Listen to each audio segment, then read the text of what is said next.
Hey guys, today I'm going to tell you how to fix your email address cannot be removed. Go to iMessage and FaceTime settings. If you are using any iPhone or any iPad and whenever you are facing this type of issue, that whenever you try to remove your email address, you might see the error that your email address cannot be removed. Go to iMessage and FaceTime settings. So basically it happens when your email is using by your FaceTime or your iMessage.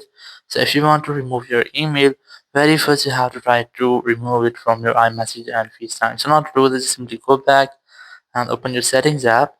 In settings, very first I recommend you have to try to update your software to prevent any kind of issues. Go to general, go to software update, and just try to update your software.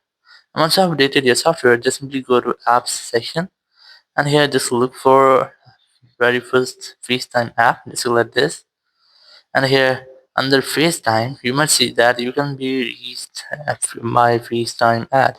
So here you might see your mail address.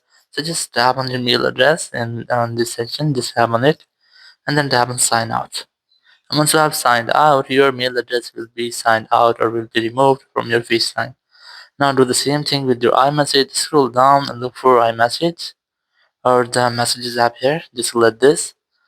Now under messages or under iMessage, you must see send and receive section. Just tap on this and here just tap on your mail address, then tap on sign out and it will be signed out from your iMessage too. So once you have signed out from your iMessage and from your FaceTime, now you can easily delete or remove your email address. Thank you very much for watching the video. Until next video, bye bye.